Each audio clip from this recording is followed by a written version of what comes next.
Yo, yo, yo! What's going on, great people and all of the great land? It's your guy, Nicholas Wilcox. It's your guy, Johnny Main. We here representing Week 9, the Fantasy Football Show, DFS, props, bets, your starts, and sits. Johnny, say what's up to the great people.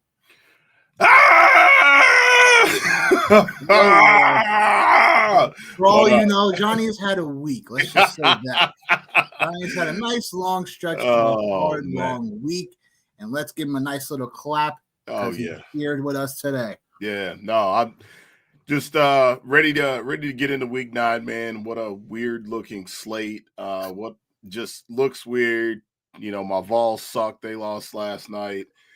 You know, it just, yeah, man, like I'm ready to get this stench off of me from the last week and some change as far as, you know, fantasy football, the Vols, everything, you know, what a time to be alive. So happy Sunday morning, everybody. Happy Sunday morning. Happy week 9, man. We out here, we in the building. You know what I'm saying? Pretty much the halfway point of the NFL season. You know, if you ain't checked us out on TikTok, the Fantasy Football Show, check out me, check out my guy Johnny Main as well, dropping all of the notes. Went over some of the mid-season guys at this point that were a disappointment so far, and if they're going to be bouncing back. We'll have a series on guys that we've been hitting on as well. And then, again, y'all got any questions for trade advice, stuff like that? You know, trade deadlines are coming up, so get at your boys. But that being said, we're going to break it down. Going to start right here with a doozy. Vikings getting 8.5 on the road going to Detroit. The over is 47.5. Brian Branch is back for the Lions, obviously after a one-game suspension. J.J. McCarthy starting at quarterback with obviously Carson Wentz now going to be having season-ending shoulder surgery. I know there's rumors also about them trading for a veteran quarterback as well, which they probably should. There was rumblings about Kirk Cousins, but he's not going to take a pay cut to go back to them. But those are just a little bit of news in terms of just outside the X and O's. For this matchup, what I got for is Jared Goff is like lightning in a bottle in these type of situations. He's absolutely went out and just did his thing against the overall Vikings. And if you look at it, this is just a spot where, you know, for DFS purposes, like this is a spot where we can literally potentially go an onslaught overall in this game. I'm curious what you're thinking in terms of this matchup in general, and if you're getting them to any of these pieces for DFS purposes. Yep. Playing primarily on FanDuel today is what I'm playing on today. It just didn't have enough time to get to DraftKings, so. But obviously I'll go over the DraftKings ownership. Like I'll talk through that. That's kind of what my primary focus will be today, like as far as giving out info, but like game overall, as soon as I started to kind of look at the slate or get a peek at it for like Tuesday, Wednesday, this was one of the first games like I looked at and I was like, okay, like this game definitely has shootout potential, like tons of stars in this game. Obviously, man, you can go, you know, up and down both rosters, outside, inside, tight end. Even quarterback. I know you were just talking about Jared Goff, which, you know, max entering on 25 cent and 5 cent on DraftKings and FanDuel. He was the spot that I tried to make sure I intentionally got to. Kind of had a pretty good pulse on some of these players too, man, that just haven't showed up. There's a couple of guys that I'm really interested in today that just haven't done anything. J-Mo is one of those guys for sure. Like this game is at home, and like I haven't even looked, so I don't want to. If I'm already in your bag, I'm sorry. Well, bro. No, it's not even that. Just to add to what you were saying is that Vikings could be playing, you know, their third and fourth corners outside of Byron Murphy today. Right. So that's something where, you know, there's a lot of talk about the Lions getting him involved, stuff like that. Like we've heard this, whatever coach speaks stuff, but continue. Yeah, no, there's smoke, there's fire in that space for sure. And I think like we've seen that over the last couple of weeks with some of these teams that have, I don't want to say star players, but really important and impactful players to, you know, their offense. Try to go out and like make something happen for them for sure. And I think too, we also know about the Vikings. They haven't been, you know, great against the run this year. So obviously like Jahmyr Gibbs, David Montgomery are obviously in play as well. I like a lot of pieces. I don't think this is a bad situation. This isn't my favorite game, but it is definitely one of my top 2 or top 3 games so far to get to. Overall, man, just like from an ownership perspective, like I said, as far as DraftKings goes, Amon-Ra 15% owned right now. And then Justin Jefferson coming in at 7%. So those are the top 2 players on both teams. And then obviously we want to know about Jahmyr Gibbs, 10%. But Jordan Addison, low key, man, last couple of weeks, man, guy's been balling for sure. So might be a place you want to get to or think about getting to, but a mid price, wide receiver 2, 3, obviously depending on your build day, a lot of chalk. But Jordan Addison, man, only 2% owned for sure. So this is a really interesting spot for him. And JJ McCarthy, like you hit on it, man, like, is this, this has got to be it right now. It's like, this is his team moving forward. So I think this is a really, really interesting game from a fantasy perspective. Obviously from a real life perspective as well. If we're looking at the game, obviously, man, I'm going to roll with the Lions today. For sure. I think this is just a spot where, again, like I think there's been a lot of noise about a lot of different teams. People are talking about the Colts. People are talking about the Chiefs. Obviously, it's hard not to talk about the defending Super Bowl champions of the Philadelphia Eagles, but here we are again with the Detroit Lions, just, being consistent and being steady Eddie. So, so I'm going to take the Lions today for sure, man. Yeah, I like what you're saying for sure. Hitting all the right notes. Addison, I think 5,800 on DraftKings today is a spot where in a slate where seems like a lot of people are going to go, value running backs and stuff like that. Get a little balance, get a little different with Addison right there for sure. You get the JJ Jefferson as well, obviously, always in play. Amon-Ra, always in play. I like Gibbs as well. I know there's a lot of running backs, like I said, but getting the upper echelon tier for Gibbs, all it takes is one nice little long run to really not only pay off his salary, but to get a ton of ownership leverage as well. And then we got our guy Haywood in the chat. Yo, what up? We got an extra hour of rest. So did I. Trust me. All my shenanigans. Yeah, I got an extra hour of rest too. So, but yeah, might have a question or two today. Yo, drop them. Let us know. Let's do it. Steven, what up? Got a question in regards to needing help for his second running back spot and my second flex in a full point PPR matchup, deciding between Bam Knight, Rico Dowell, Addison, Kenneth Walker, DJ Moore, and Romeo Doubs. So we're selecting your second running back and then your second flex out of all of these. Correct, Steven? Just let us know. Just to give us confirmation on that. And guys, that's what I do. That's what we do is right. The power is coming together. As we wait for Steven to give us clarity on that, just so know about this Lions team, Jared Goff shreds against the blitz. The Vikings, as you know, number 1 defense and, going against the blitz. And Jared Goff, 75% against the blitz so far this season. He's been crushing in terms of that regard. 128 passing QB passer rating against the blitz as well. So yeah, he carves. And matchups where the Lions are in this situation, like Jared Goff has, the Lions have averaged 30 points in the last five straight matchups against the Lions. So yeah, Lions onslaught is definitely in play here. So if you want to go Goff, Gibbs, you want to go J-Mo and Laporta, Amon-Ra, like any one of those guys, and then even drop in David Montgomery, get a little bit cute and different. I have no problem doing all those today. I'm not sure if the Vikings are going to be like as competitive in this one, but obviously the bring back Addison or JJ makes a ton of sense. You could even grossly go Aaron Jones because you could potentially get a lot of catches out the backfield. But in terms of that, like that's kind of where we're at. I like the Lions. I like them to cover 8.5 in this spot because they always do well in these spots. So I'm just going to go on to history and bank on the Lions to cover the spread here in this one. I like the over here as well because the Vikings are going to have to look to keep up. If that, especially if the Lions get out to a clean 14-0 lead early on, like the Vikings are going to have to keep throwing. The Vikings are going to have to try to keep themselves in this one.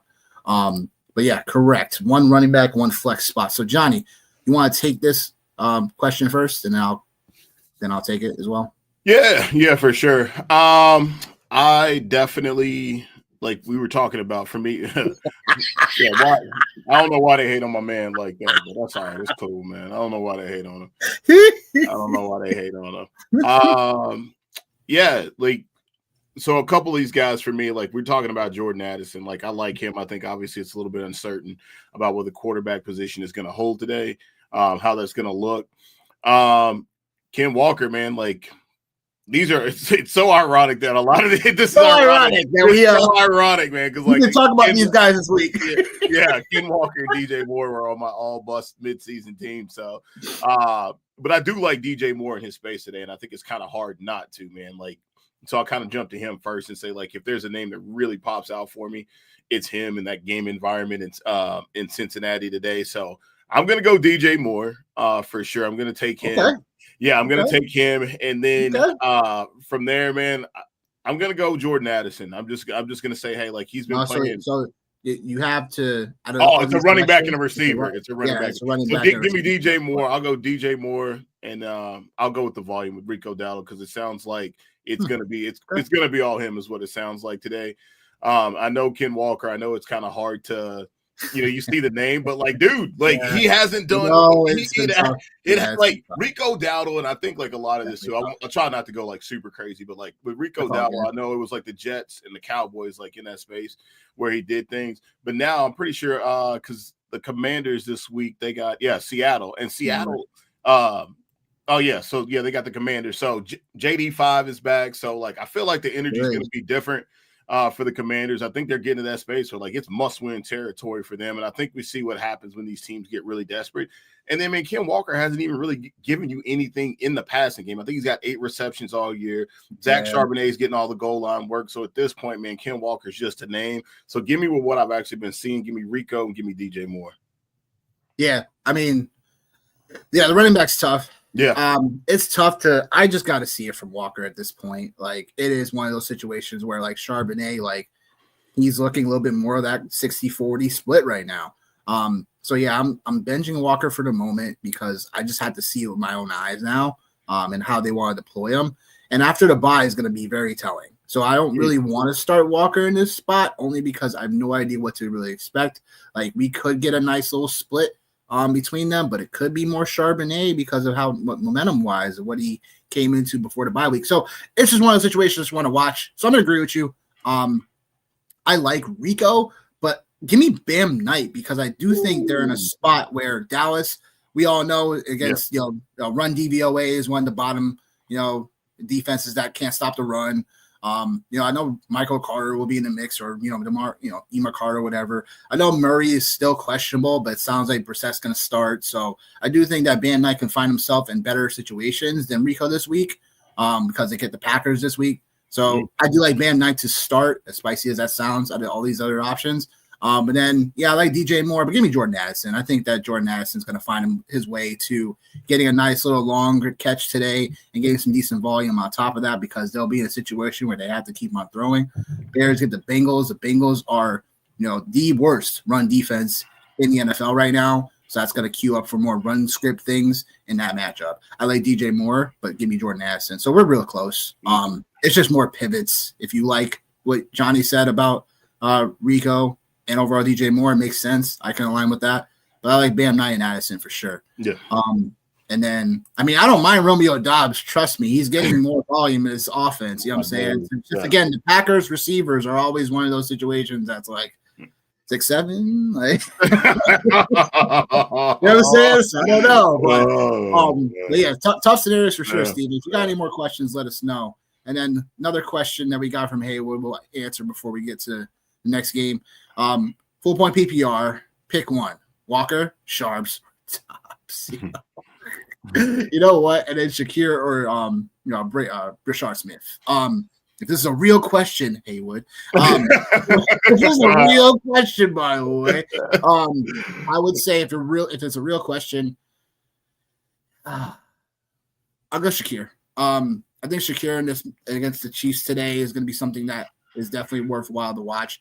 We just talked about the Walker Charbonnet, so that's like if we're really, again, it's just one of those situations. Just gotta find out what happens because usually after the bye, teams are going to find, they're going to find a way to like, all right, we're going to establish this moving forward.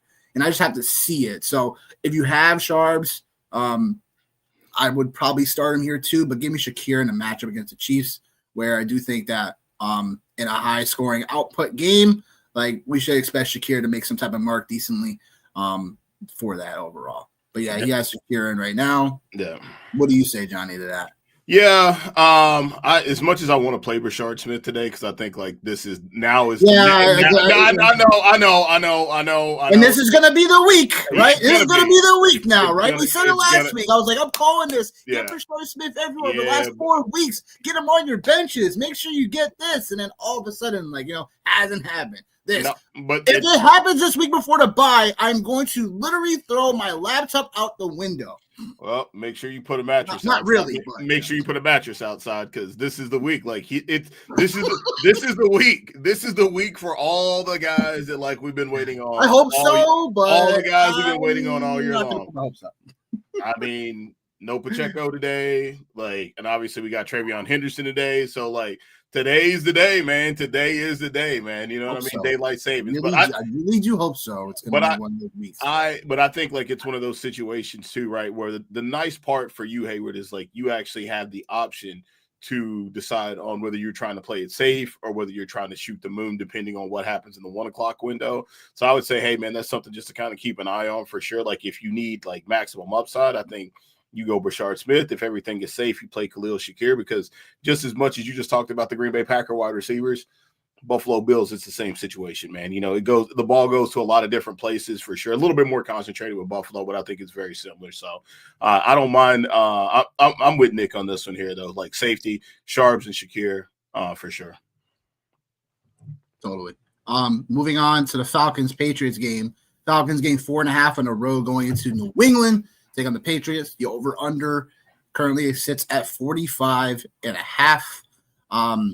What I like about this one really is that, the Patriots have just been playing, with their head on fire, right? Drake May looking like a fantastic quarterback. Definitely someone that, has been on my preseason list of like ballers. So happy to have that out there. But literally just been cooking.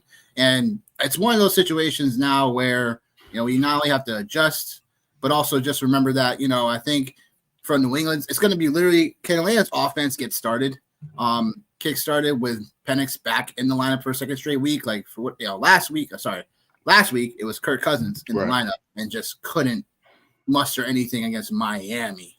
And then they abandoned the run. 13 total touches for Bijan Robinson last week. What a disgrace. What a disgrace, by the way. Offensively on the year for Atlanta, they're 23rd in DVOA, 26th in EPA per dropback. So again, like it's not something to write home about. And then they get New England's defense, who's 5th in EPA per play per allowed, and they've allowed the 4th fewest points allowed per game, only 18 per game. But it's kind of they got a little, they got some cupcake matchups they played, stuff like that. So this will be a nice little test for them. And also with this Patriots defense, like they overall have just been a solid defense overall. So, I mean, in this matchup, like it's Drake London taking on Christian Gonzalez, the matchup I'm looking forward to seeing. Looking like more like a prize fight matchup. But I would say like it's got to be Bijan, it's got to be Drake London getting these guys involved. I just think it's going to be a bit tough sledding. So, give me the Patriots to cover here. I think give me the over because I think the Falcons, I'll have to double check their team total. I think it's like 16, 17, something like that. Actually, I have a projection of 20 here from what I'm looking at, but I had to double check the lines, but it was just something I'm thinking in my head. Obviously, the Falcons defense have been pretty stout as well, but they've allowed, 6 of the last 7 games, they've allowed 6 of those 7 running backs to have 100 rushing yards or more. So this is where they are susceptible. The weakness, they are a top 3 run funnel defense right now allowed. They allow 7th most yards per carry.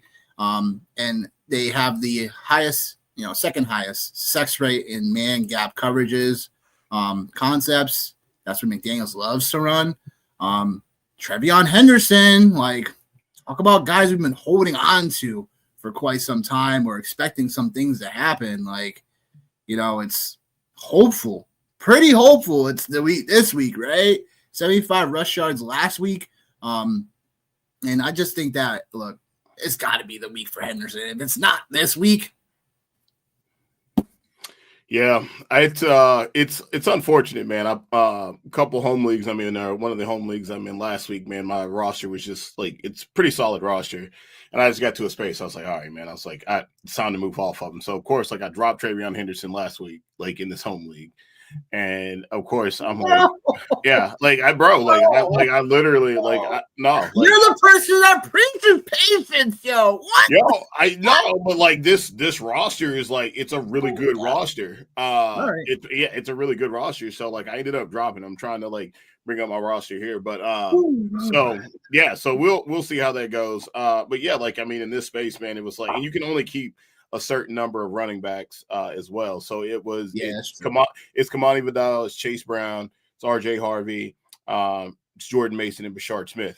And so it's like, all right, like Bashard Smith before last week, Bashard Smith was trending more than TreVeyon Henderson. So it's like, all right, you got to in that situation, like I probably would have considered more of a Jordan Mason drop. But I understand where we like him still. But that I was about to say, man. I don't know, man. I stand on business, man. I stand on business. That was one of my guys during the offseason, and I stand on business. And so he's still on my roster because Aaron Jones is still fragile. Like that shit ain't changing. He's still fragile. But yeah, man, for me, I think there's just a couple of call outs too, man. Like, yes, today's the day definitely for TreVeyon Henderson.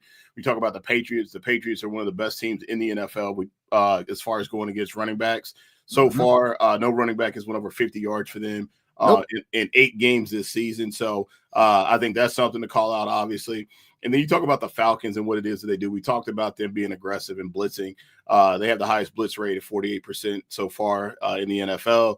But the one thing is Drake May. He's completed over 13% more passes against the blitz than the league.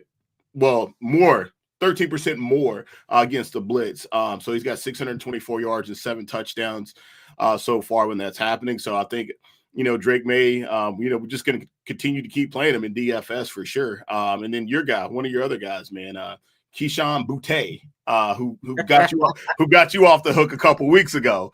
Sure did. Yeah, he got you off the hook a couple weeks ago. He sure did. I told everybody to play him. He's got 6 receptions of over 20 yards or more, equaling 174 yards and 4 touchdowns. His 4 touchdowns are tied with, another fan favorite of ours, Emeka Egbuka, who's kind of slowed down a little bit. But this is a really good spot for the Patriots. Like, I think, to your point, I think this is going to end up being, I like the under in this game here. For sure, because I think obviously, like, if the Patriots are able to slow down Bijan, then yes, like the game is going to go into Michael Penix's hands, and I think that's kind of what Mike Vrabel, I think that's what he will want. And, Mike Vrabel from the school of Belichick, take away the best option that's out there. Yep. And you mentioned it, man, Gonzalez, Seago, and Drake London, man, that's going to be fun to watch. So if that's fun to watch, what does that mean? It's Kyle Pitts time, baby. That's what it means right there. So TreVeyon Henderson, 20% owned so far on DraftKings as far as the highest owned player. There, obviously, he's one of the chalkier plays of the week. So I expect to see him in probably a lot more than 20%. I might guess would be once kickoff hits, it'll probably be closer to 30, 33%. And then, like I said, man, you got Drake London coming in as the highest on Falcon at 12%. And I think we get this.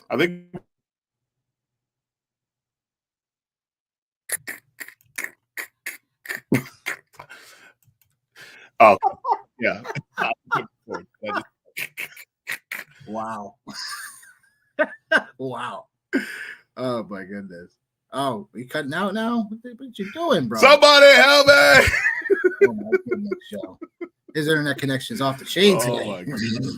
What a nightmare. Yeah, it's a nightmare. But anyways, I'll shut up here because apparently that's what the world's trying to tell me. I think we'll see what Michael Penix. I think obviously we'll get a really good observation as far as how valuable he is to the Falcons. And I think we've seen that last week with the lackluster play of Kirk Cousins. So give me the Patriots, and I'll take the under in this space.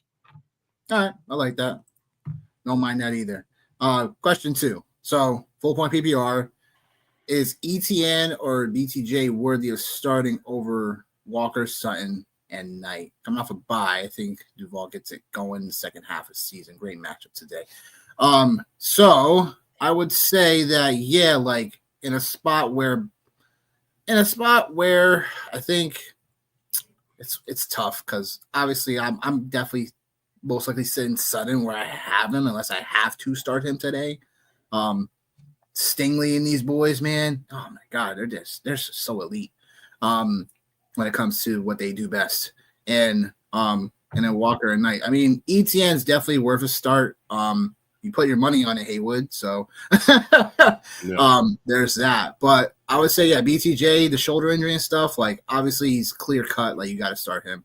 I would start him over Sutton today just because of matchup purposes.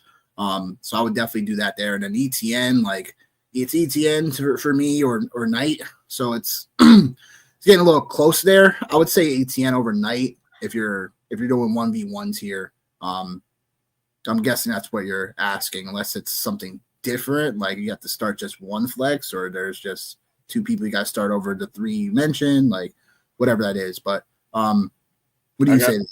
I'm ETN with you on that, so like won't spend a lot of time on that space, but I'm definitely ETN because I like him a lot today. I think it's a really good matchup. And then you say BTJ, and I will always say this whenever you talk about Brian Thomas Jr.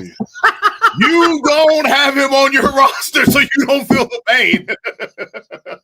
I do. Oh God. Oh God.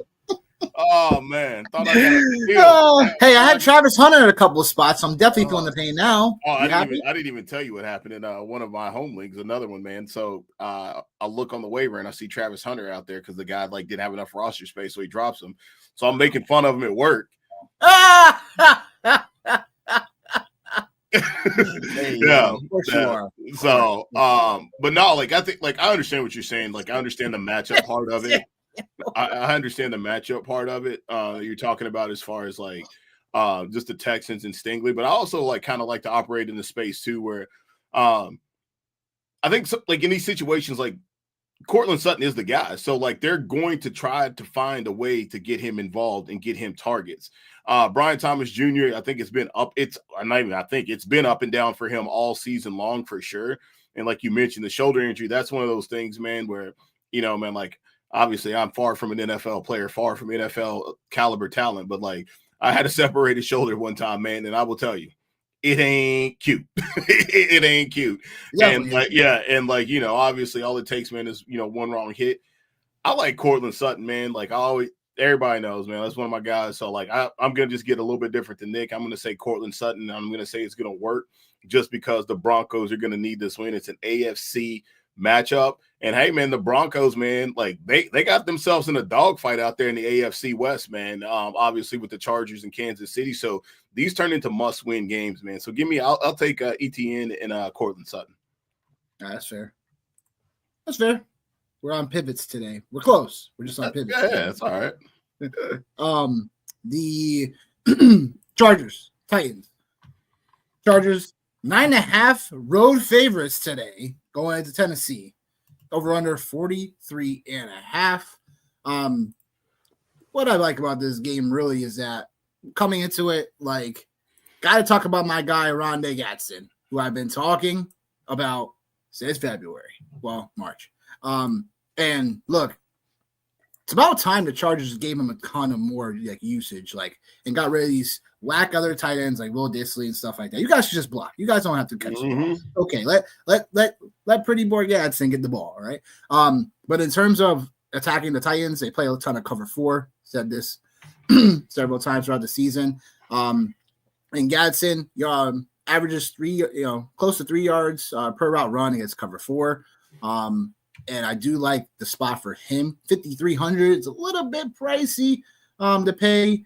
But if you want to get a little contrarian, I think that's a little nice spot to go to. Can you believe Ladd McConkey is back? Because I can. Yes, I can. Last 3 weeks, he's second in total targets, number 1 to Chase. And I think with Ladd at 6K today in DraftKings, makes a ton of sense as well in that spot. I do like the Chargers, obviously, in general. The 10 is tough to cover, though, going on the road. I there's just not much hope for this Titans offense right now. Like they've just been so like inept, and I just don't know. So I'll take the Chargers to cover, but hopefully it's just not one of those spots where the Giants from several weeks ago. Let's just say that, because how quickly you forget about that one. But I'll say that Chargers will cover here. I think they could get to over close to by themselves almost. But I do like also Kamani Vidal is pretty much just game script proof. No matter how you shake it, 6,300. I think is a spot where no matter how the game goes in some ways, whether it be the Chargers really leading because they could really salt away a game, and that's where Vidal really comes into play. No Haskins, he's on IR. We're talking about Jared Patterson will be the change of pace back today, which he looked pretty decent when I saw some tape on him the previous week. But I do like Vidal in this spot, 6,300. I do think there's a spot where I think that you should be locking him in some of your DFS lineups today, starting him everywhere in season long, where applicable. And I think that, again, the boost for Vidal in this spot, like I said, leading game script wise, goes up through the roof. He gets all the usage and volume. And even if they so-called, get down in the spot, Herbert and this Chargers offense, when it comes to, neutral game scripts, they still love to throw the football. So give me the Chargers to cover. Give me the over. I do think the Chargers could probably get at least 28 points today by themselves. So that's what I got. What you got, Johnny?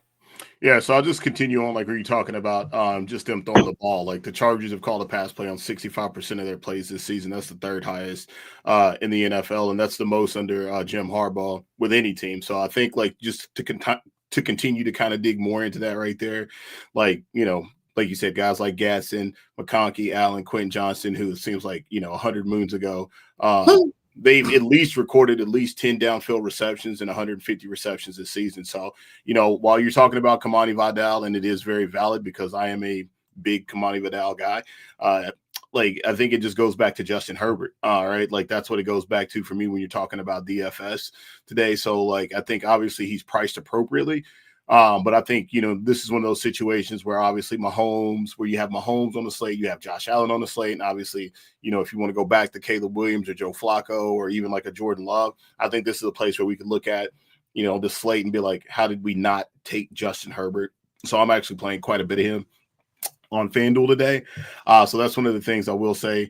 The Titans, yeah, bro. Like, like there just ain't a lot to say. Like there ain't a lot to say. Yeah. So I think like obviously if you want to talk about like some Spears, I was gonna say like if you want to talk about some run back options, like you could get in that space. Like all those guys are all relatively cheap. So like if you want to get off of like a Lions and Vikings game and just move over to the Chargers and Titans and flood your roster with as many Chargers as you can possibly stand with one Titan, like I could understand that. But for this game, obviously, man, yeah. No, see, I wasn't even gonna go there. I wasn't even gonna go there. But you opened it up, so it just obviously last week it was kind of crazy, and I didn't get a chance to to give you a hard time about anything. But my brother, me and him, we were watching the Titans game. I said, yeah, man. I said, my boy. I said he thought that. He ain't put no money in that game. No money on that one. Oh man. So I think like again, man, I think this is just a spot where just the Chargers continue to keep rolling here. I don't think it'll be too much. And you talked about like the pass catchers. Tennessee's 28th in the league. They rank 28th in receptions per game allowed to opposing wide receivers. So whether it's Keenan, oh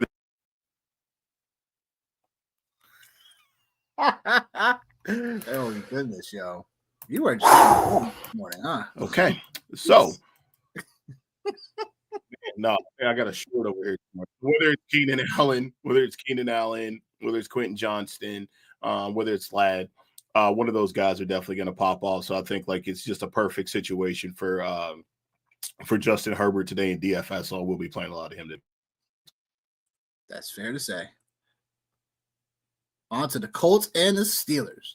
Colts getting favored by 3.5 going to Pittsburgh to take on Johnny's Steelers. Over-under is 50.5 currently. Did I hit the J? No. I think Johnny's just having like some connection issues. So he'll be back in a moment. But going to talk about his boys real quick in this matchup. And the thing about this matchup is that obviously it's one of the highest on the slate outside the Bills and the Chiefs. Steelers play a ton of single high. They're a top 3 defense of playing single high. And when Johnny talks about that defense, $180 million defense that still bleeds yards and points, it's still a situation we got to look out for. Daniel Jones leads all QBs heading into this matchup in yards per attempt against single high, and the deep ball rate increases by 13%. That's according to Fantasy Points. In this matchup as well, the person that gets targeted a ton in single highs and deep ball rates downfield for the Colts is none other than Alec Pierce. He has a 30% target share, 7th best among receivers. Leads the NFL in air yards per game. So that's something to watch out for. 4,600 on DraftKings today. I guess you could play him in a one-off lineup, or if you want to play him in an onslaught for the Colts today, that's definitely doable. This is something where for obviously him, it will be Tyler Warren here as well. So yeah, I do like both of those situations when it comes to getting a little bit different today. I'm not sure what ownership wise looks like. Johnny will let us know about that. But yeah, look, I think this is a spot where the Colts are definitely in a position to definitely win this one. They are for real. The only thing for the Steelers is that on the other side of things, Jaylen Warren, your guy, leads the NFL, leads the NFL in efficiency right now when it comes to running backs. So that's something where it's very interesting. Efficiency metric wise, RB9 in the year so far, Jaylen Warren as well. So that being said, the Steelers have really just not done this split thing. They didn't get cute with him anymore. 76% of the carries last week. So yeah, look, the Colts are also a bottom 7 in pressure rate. So this also leads to Metcalf, Rodgers potentially hooking up downfield in a matchup where they're going to have to probably keep throwing the football today. But both these defenses are susceptible to giving up yardage and big plays. So give me the Colts in this one to cover. I do think that we didn't talk about Jonathan Taylor, 9,800 today on DraftKings. Starting into that territory, we're yeah. For a running back that doesn't catch passes and stuff, you're going to rely on him to get 3 touchdowns every week. I do think the Steelers will stiff up a little bit against the run this week. So we'll just come down to situations where if Jonathan Taylor has these longer runs and stuff today, he's had, then that's totally doable. But 9,800, when there's other running backs, stuff like that, I'm not going to be on Jonathan Taylor. I have the last couple of weeks, but I think there's a spot where, your boys, TJ Watt, what I'm saying, Highsmith, all these dudes, all these dudes are going to get up in there and, stop the run. And I do think that they'll have to, rely, make Daniel Jones beat them. So, give me the Colts. Yeah, imagine a world where at the beginning of the season I told you that Vanilla Vic would be out here crushing it against the defense with Cam Hayward and TJ Watt and Alex Highsmith and Jalen Ramsey and Joey Porter Jr. and Darius Slay. Imagine a world that I tell you, oh, wait a minute. We're living in it. We're living in it. And I'm living in it right now. Hey, we're living in it. Is right. That's just you and all of us. And you're what? Well, all Jonathan Taylor's got to do is score 3 touchdowns. If that happened today, would I be shocked? No, absolutely not. Is Alex Pierce a guy that, or Alex 7-1 in the year, Colts? Is Alec Pierce a guy that could absolutely torch the Pittsburgh Steelers? Well, of course, silly goose, because they play off of every single wide receiver in the league, duh. And we know what they're doing on defense. So guess what? I'm pretty sure these guys that get paid millions of dollars to come into work at 4:00 in the morning and watch film all day long, they probably know what they're doing as well. Why? Oh, because it's the Steeler way. And by the way, George Pickens, have yourself a season out there in Dallas. As we're still looking for another receiver. And you mentioned Jaylen Warren, of course, because this would be a year that I wouldn't take any Pittsburgh Steelers. So it makes logical sense. This is the year we get offensive production and value from somebody in a draft. So now that I've got that all off my chest, and hopefully this cord continues to work and doesn't short me out, I do think that there is a space, man, where I think this game does hit the 50 for sure. And I think it's one of those situations where even if it's the Colts dropping a 30 burger, I think that's something that's definitely within the realm of possibilities. You mentioned it about the Colts secondary and DBs. Like I think like one of the things that's happened is like game script has also dictated that teams have to throw the ball against them. But I think also too, to your point, like when the games are close, I think the Colts secondary isn't as good as advertised. I think like it's just a situation where I shouldn't even say as good as advertised, as good as the 7-1 team's secondary should be. But this is also traditionally a spot where Mike Tomlin gets his team up to play against teams like this right here. This is traditionally a spot for that. Just like it's always been traditionally been a spot for him to, to go out there and lay an egg against under 500 teams. So, yeah, I'm going to take the over in this one. And you know what? I'm going to do reverse psychology here. I'm going to take the Colts and the points. I'm going to take the Colts and the points. Take the Colts and the points. Just to be spiteful, just to be disrespectful. He said reverse psychology. Yeah, but I think like too, like you mentioned, man, like as far as like the Colts and like DK Metcalf and stuff, the Colts themselves, they rank 29th in receiving yards per game allowed to opposing wide receivers. So DK Metcalf has got to step up, man. I've seen a couple of things from him, man, over the last 2 weeks that have just got me absolutely infuriated. Infuriated, dude. Like literally on Thursday Night Football, you let a defensive back take the ball from you. Literally take the ball from you. Yep, You're supposed to be and again, DK Metcalf would absolutely kick my ass. So, but like you let this 180-pound shrimp take the ball from you on the Cincinnati Bengals on a primetime game, bro. What are we doing?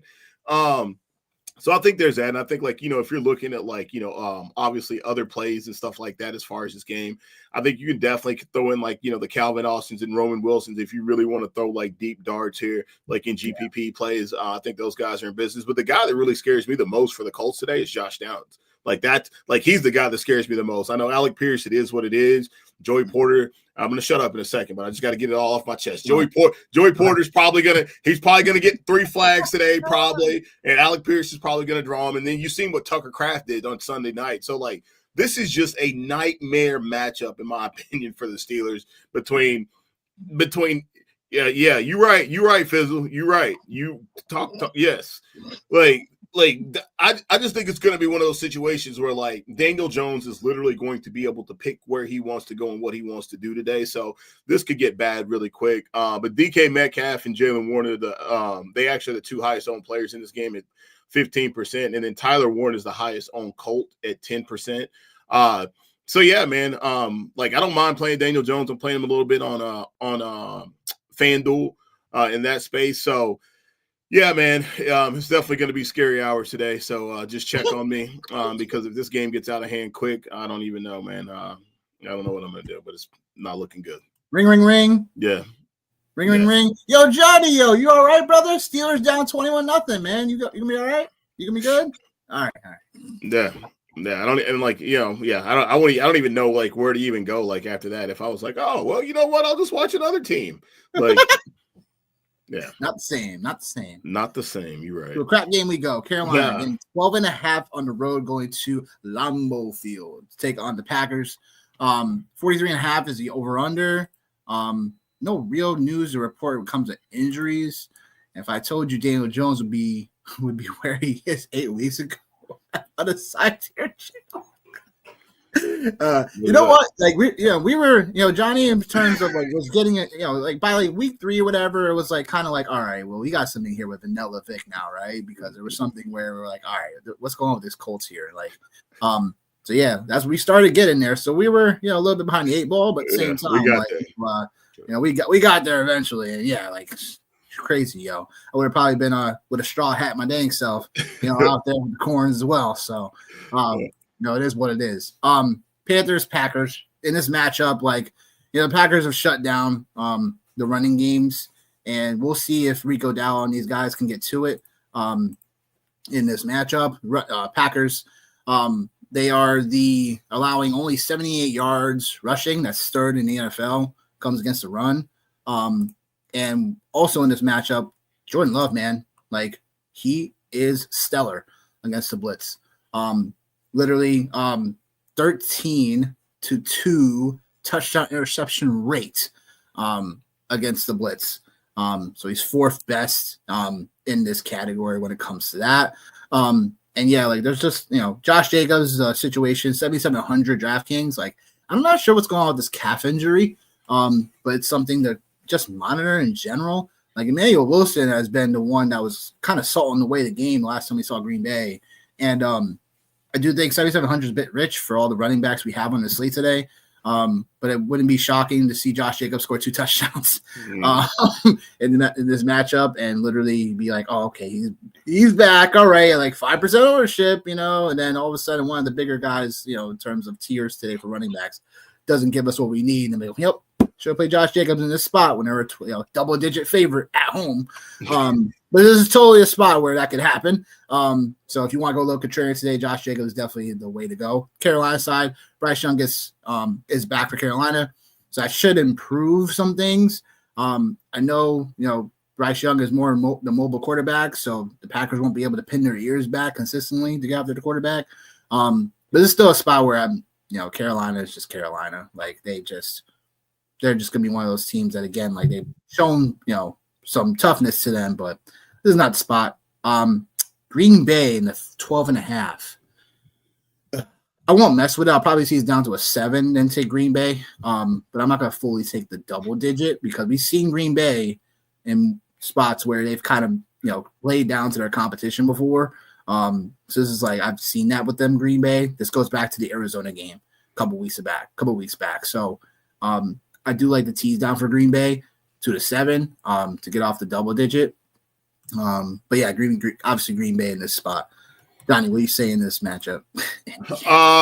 Well, obviously I think one of the hot topics we had for, oh Lord. Carolina barbecue. We'll do nothing. I love it. I love it, Fizz. I love it, bro. I love it. Yo, give me some pulled. We hope we'll put some pulled pork ribs and some mac and cheese. Oh man, you can't be out here disrespecting it like that, man. It's a pulled pork, baby. Give it the pulled pork, a little brisket out here. I love the brisket, yo. Trust me. I love some burnt ends, man. Barbecue now. Yeah, I need barbecue now. That's fire. No, I think like this is a spot, right? We talk about Jordan Love, his 5th in EPA versus zone coverage. Carolina, they play a lot of zone as well, 3rd most in the NFL. So I think this is a really good spot. You talked about Jordan Love cooking. I was going to say one of our topics during the offseason was Jordan Love or Dak Prescott. We were both right. Yeah, I was about to say, man, I think Dak has just been Dak has definitely been a better fantasy quarterback, but I think Jordan Love is definitely a better real life quarterback. And if you waited on quarterback and got Jordan Love, then hey man, life is probably okay for you, for sure. So I think like there's that. And then you were talking about just the Panthers defense. They've allowed 143 rushing yards before contact on design runs. But they did allow that against the Bills in week 8, and that was the most for any defense. So you talked about like just the Panthers overall. I think this might be a spot where they might try to stiffen up a little bit against the run today, man. And I could definitely see a spot. You talk about Bryce Young being mobile. Yeah, he is mobile, but that ankle sprain, I think it's one of those situations where he knows, like, Carolina, they're in a place where, like, again, it's probably going to like sound absolutely asinine, but like they're in a place where like the playoffs are not off the table for them. Like they still have something to play for. Right. So I think it's one of those situations where like he's coming back. Oh God, Fizz. I think it's one of those situations where, yeah, man, I like the Panthers. I know you were talking about like not to win the game, but like you were talking about teasing it down on the Green Bay side. I think you're talking about almost 13 points for the Panthers. I could see a space where they keep it competitive. I could see a space where they keep it competitive. I could also see a space where they score 43 points on the Panthers.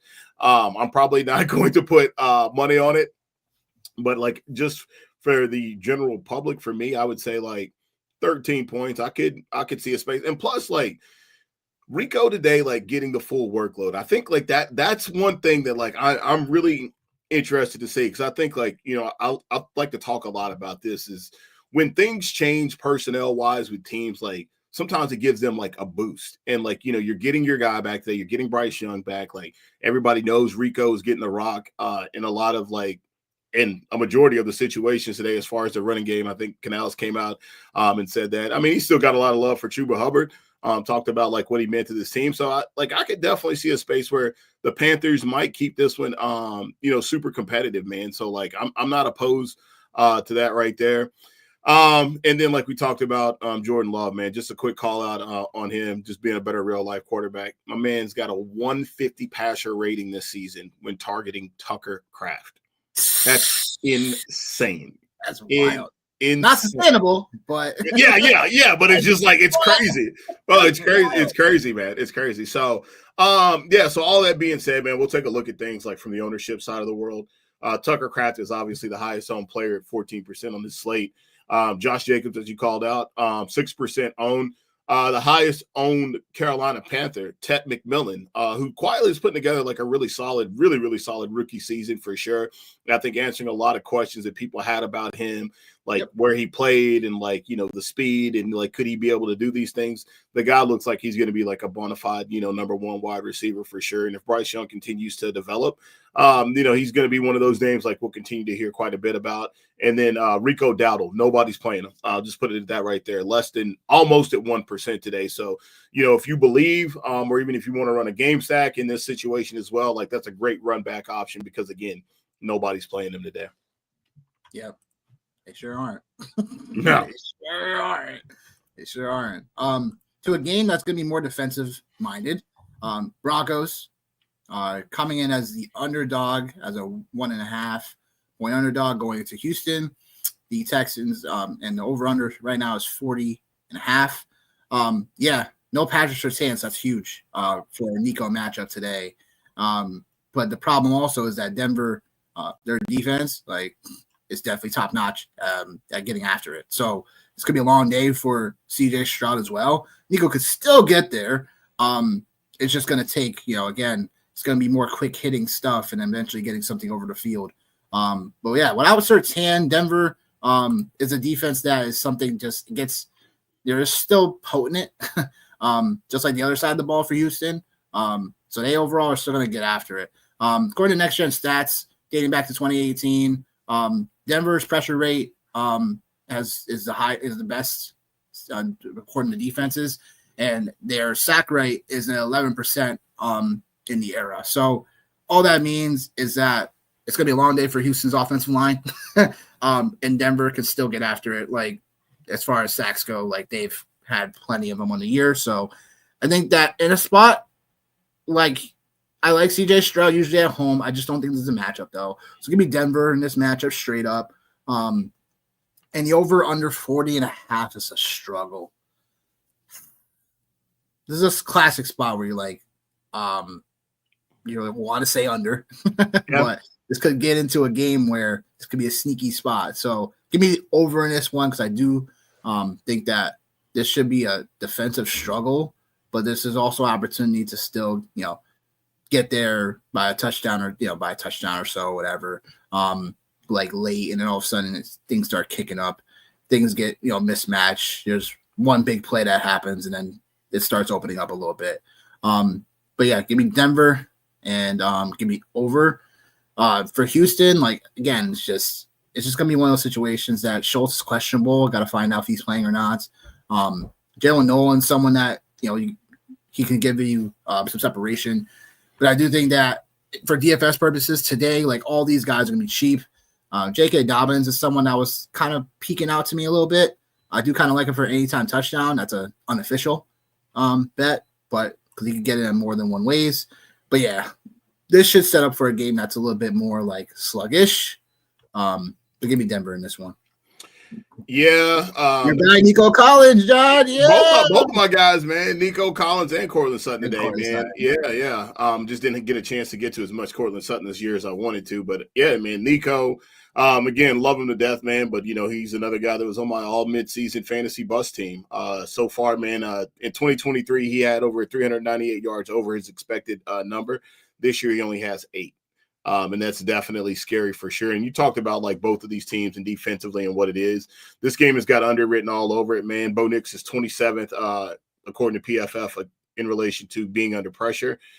Houston is 7th in pressure rate. And then you flip it over and CJ Stroud is 30th as far as his PFF passing grade when facing of the blitz, and the Broncos blitz at the third highest rate. So I agree with you, man, 1,000%. Like, this is going to be one of those games where, it's probably going to go under. However, the one thing I will call out. One thing I'll do, Snake. Yeah, the one thing I will say is that I think, like, Bo Nix, him in the short passing game, he's thrown it short of the sticks on 51% of his Franklin. Yeah, it's 51% of his passes on third down, and that's the fifth most in the quarter. Is the fifth most as far as quarterbacks go this year. So I think, like, it is one of those situations where he's going to look to get the ball out quickly today. I think Troy Franklin obviously is definitely in play. What about Marvin Mims Jr.? What about Marvin Mims Jr.? Is he? Yeah. I haven't seen the report, but okay. So if that's the case, I was out. If that's the case, then let me see here. Hold on. I got you. Yeah, he's out. Okay, so then let's go back to Troy Franklin. Then let's go back to Troy. So Pat Bryant too. Pat Bryant's in play. If that's the case. So I think, like, obviously he'll be getting the ball out quick today. And who knows, man, maybe we might actually see another RJ Harvey sighting today. Obviously he showed up last week against the Dallas Cowboys. So if you had to play him, that worked out pretty well. So from an ownership side of things, ironically enough, Nick, the two highest owned players in this game. Want to take a guess? Nico Collins and J.K. Dobbins. Oh, sorry, the defenses. No, I was about to say the Broncos defense and the Texans defenses. So you're spot on, like, as far as that goes. Now, when you get the players, yeah, like, you're right on, like, in that space where it's Nico Collins at 3%, almost 4%, and then Troy Franklin at 2%. So again, this is a game. Nobody's touching this game. Can't blame them. And I see Haywood put out there in the chat, today's Nico Collins day. I wouldn't mind it, man. I definitely would not mind it, bro, because I definitely need it in one of my leagues for sure. With him and Brian Thomas Jr. being my two wide receivers, but that's another conversation for another day. So I'll take the under, and I'm just going to take the Broncos, man. I just think they're a better team. Yeah. I'm just going to take the Broncos straight up on the money line here and call it good, man. I agree. Niners, Giants. Niners getting 2.5 going into, New York to take on the Giants. Over under is a cool 48.5. Like, some things I like about this one is really just like, it falls into, pace wise, both of these teams right now are top 5 in pace right now, if you believe that. Niners and the Giants. So this could spell for, a situation where points are definitely scored in a spot where I think people aren't going to be looking like heavily towards.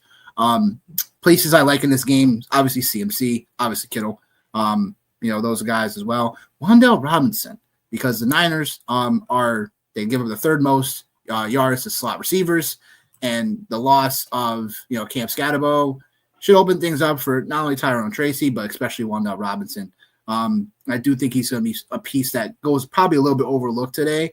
And he could easily be slotted into, you can use that piece along with some other higher echelon receivers today to match up with some of the obviously chalk running backs today. So he fits into that category in that build pretty well. As far as the game goes, like, again, like, the Giants are a bit more tougher at home. We know that. And again, I expect this game to go definitely a bit more back and forth. Niners come off a loss where they came out a tough game to play. I think CMC gets back on track because, look, he was underutilized as well. Talking about running backs who were underutilized last week, Bijan and CMC, like, both of those guys were just underutilized last week for whatever reason. I don't know. Start paying attention to some of these men. But I'm saying, I start taking some notes. Like, I don't know. Are you sure? He didn't have an injury report, did he? I don't know. So gotta start taking some notes. I don't know. Gotta do some snitching. Hey, try snitching. Let's get it. Anyhow, give me the Niners in this one to cover. No, west to east is not always the best situations. But give me the Niners to cover. They're in a spot where, again, like, the Niners, they keep on moving. They keep on doing their thing. They can find themselves in a decent spot for the playoff push. Losing this one, and it's just going to be a situation where, like, they got to keep up with their own division. Seattle, Cardinals and stuff like that still trying to make way. Obviously, the Rams, of course. So it's one of those games where you got to have it on the road in a tougher environment, hostile environment because it's New York. New York / New Jersey. And Giants, like, they're playing for some pride still, obviously. So, but give me the Niners, give me them a cover. Over under is really tricky. Like, I say a slight under. I think I got this like 45 projection wise. So it's going to be really close. So if it goes over, it goes over. If it's under, call me Roses, baby. Rose baby. Rose Day. Oh. All right, yo. What do you say to this, James Gotti? What you got, my man? You talked about Wan'Dale. He's got the most receiving yards in the NFL from the slot. San Francisco is the worst in that space. So whoever it is that lines up in the slot today should be getting ready to get some action. So I definitely like that call for sure. Christian McCaffrey, he is defying logic and he is defying history right now at this point in time, which is one of the things that I said, hey, like if you believe that's what's going to happen with him and Derrick Henry, then I would have voted Derrick Henry versus Christian McCaffrey. So no, Christian McCaffrey right now, 48%. Of the scrimmage touches for the San Francisco 49ers. And there's actually only been two players that have had a higher rate. That's Josh Jacobs in 2025 and Derrick Henry in 2022. So he is defying history and still, kind of keeping the San Francisco 49ers team alive, like as you talked about. It's a tough race for them out there for sure. And then the other guy, man, is Juwan Jennings, man, today.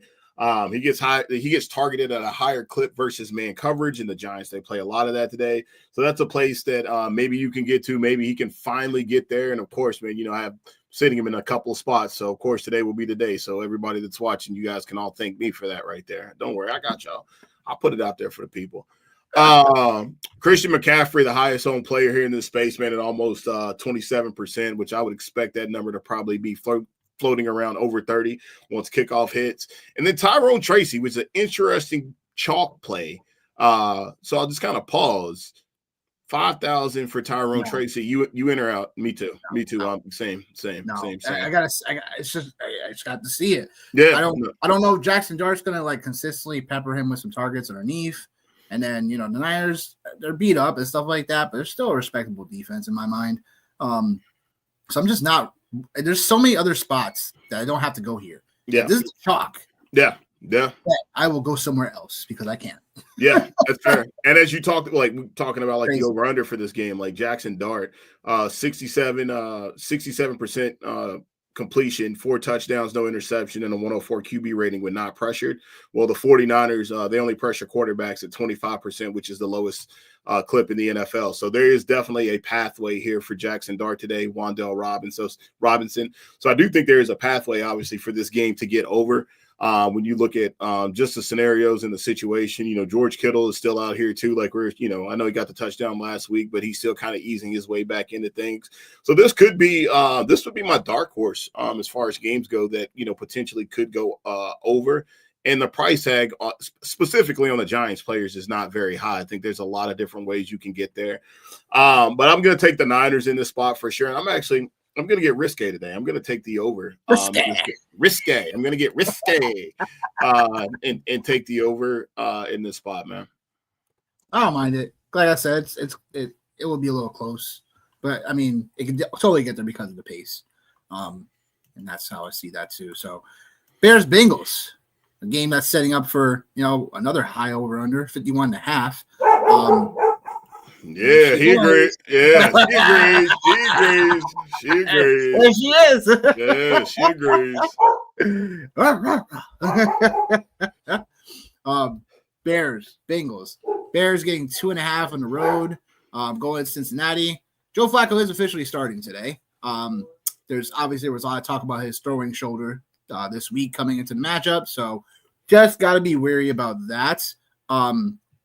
But as far as both these teams go, like Bengals have been, when Joe Flacco's been there, all these Bengals weapons get a boost.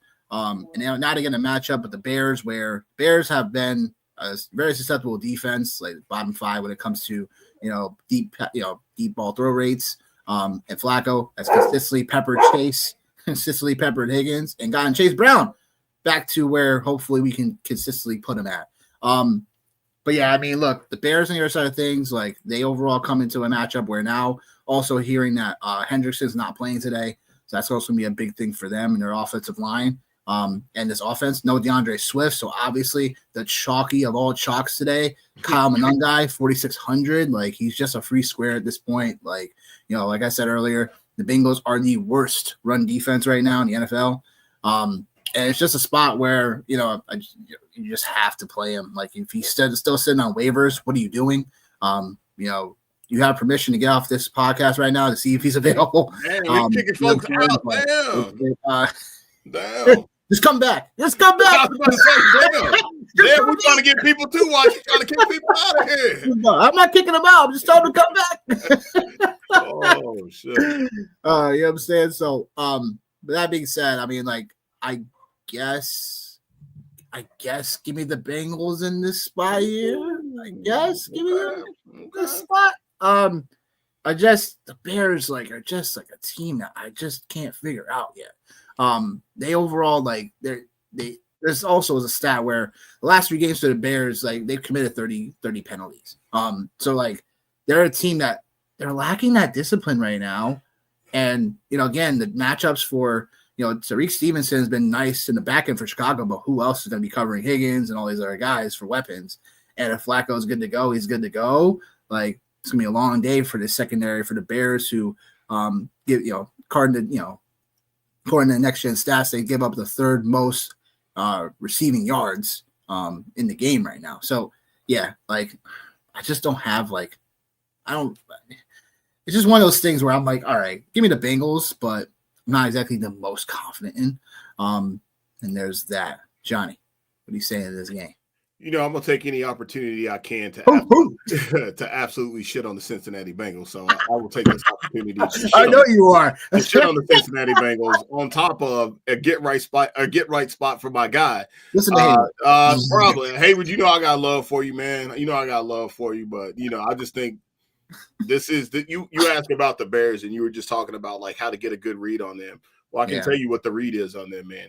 They are a team that they beat bad teams and they lose to good teams. And for as sexy as Cincinnati is sexy, but they don't have a personality. So that's what it is. They're a very shallow team. Are the Ravens a good team now? I would say so. I think most people out there now,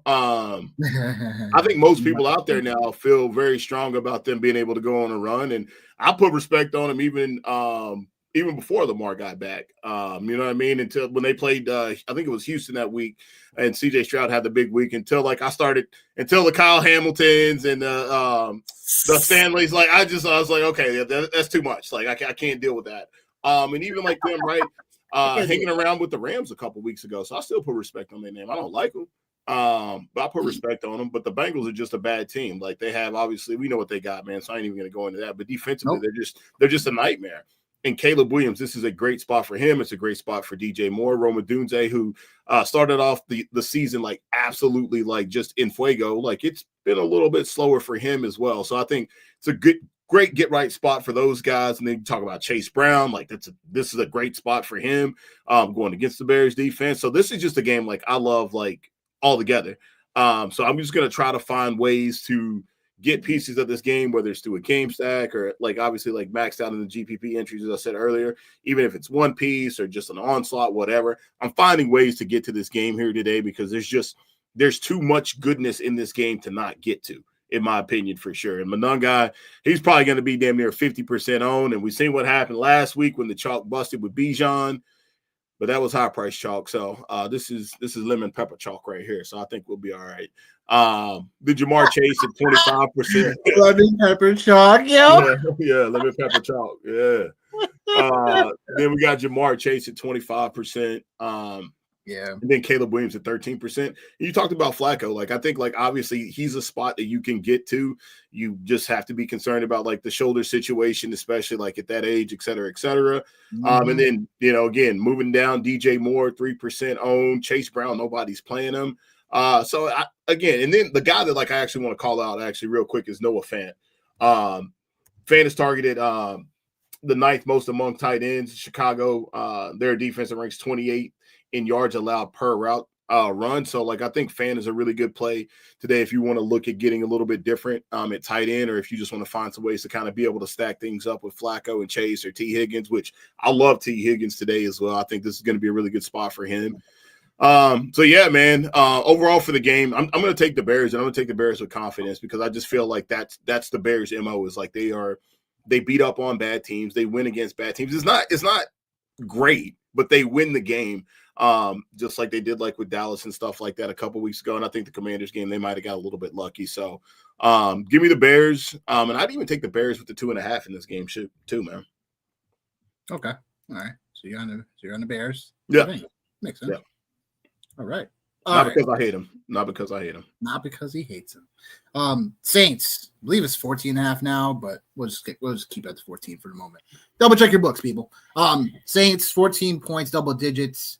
Underdog going into SoFi Stadium to take on the Rams. 43.5 over under.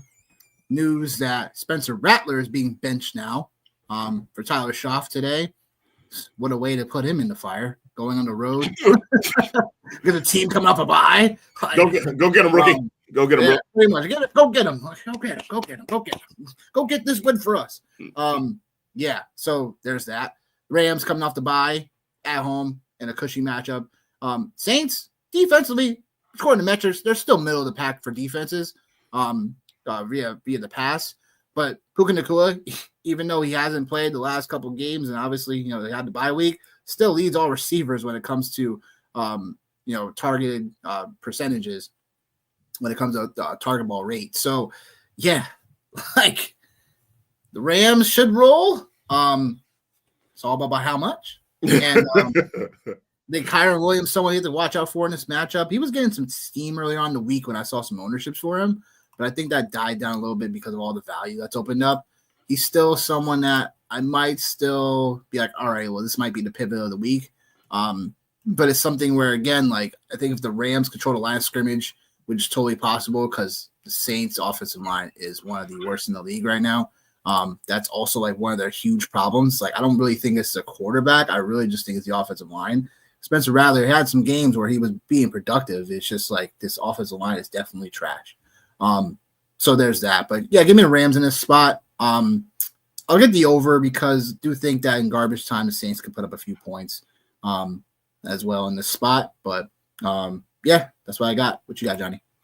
Yeah, I like the Saints. Love you too.